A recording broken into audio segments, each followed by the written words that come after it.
Philippines, an archipelago with rich and diverse culture. Wherever you are in the country, there is so much to see. But if you don't know where to start, this is why we have our cultural heritage centers, museums, monuments, archival libraries, parks, visitor centers, which are, of course, as they should, open for the public. These places house and display artifacts, as well as can be used as a social place for cultural activities or gatherings. Time capsules all over the country, ever preserving and protecting our national and local identity. This short vlog is a reminder that there is really no excuse for us to not know even a slice of our history. It's all around us. It's accessible. It's interesting. It's important. Now, from the Baroque churches in Ilocos Norte, Ilocos Sur, Manila, and Iloilo, to the entirety of the city of Vigan, Intramuros, Magellan's Cross in Cebu City, all from the Spanish colonial era. Reminders of when Christianity was introduced to the Philippines and how it has shaped the country, a religious country with growing devotees since then. Banaue Rice Terraces, the eighth wonder of the world. More than its breathtaking beauty, I think it is much more interesting to learn about the people who hand-carved the mountains to turn it into what it is with primitive ways. And with that, I mean tireless manual labor and the extraordinary skills of the Ifugao. Hear their hudhud chants. See for yourselves traditional weaving technique of the Tiboli, their brass ornaments. Learn about how leadership in their tribe is structured. Immerse yourselves in cultural rituals like the healing festival of the island of Siquijor. Dance with the people, dine with them, learn about their traditional dishes, talk with the locals, listen to their stories.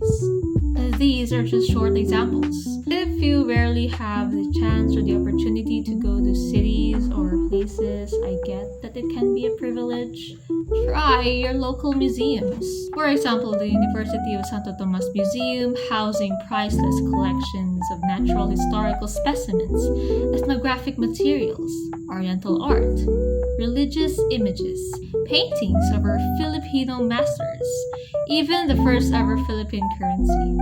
It is a treasure box of vast knowledge and rare items that will leave you in awe. Beyond education, these cultural heritage centers help communities strengthen cultural pride and support local livelihoods through cultural tourism, artisan crafts, and heritage tours.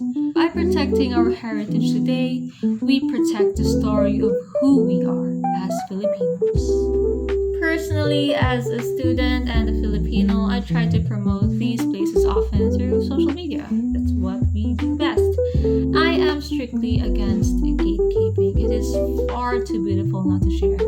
I am also open for volunteering and participating in cultural events. I love learning from people firsthand, from my grandma's special recipe that came from her grandmother and my grandma's grandma, now passed on to me.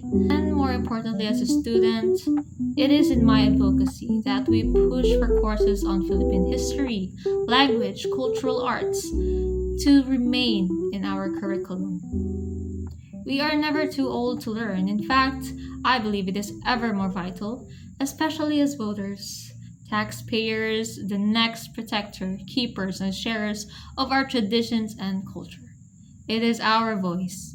It is in our efforts that can make an impact. To sum it all up, it is important that we support our cultural heritage centers, advocating for its preservation, volunteering, in continuously educating and exposing ourselves, we become grounded, reminded that we are Filipinos. It allows us to truly appreciate where we came from, the life our ancestors had, all the while fighting for the freedom and rights that we now get to enjoy, but still often overlook.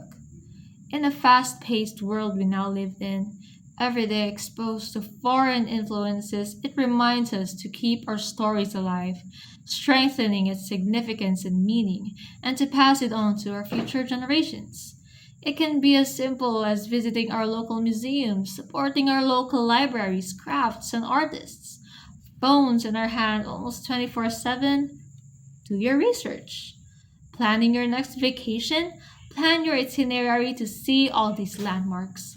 Learn the beautiful, maybe even tragic history of that place, how it got its name, how it came to be, and the people who laid down the foundation, year after year for centuries, of our vast, ever rich, timeless, yet in danger of being forgotten if we don't do something about it, Philippine heritage. Promote, protect, practice. Live in the moment guided with the wisdom of the Filipinos that came before us. Keep our stories alive.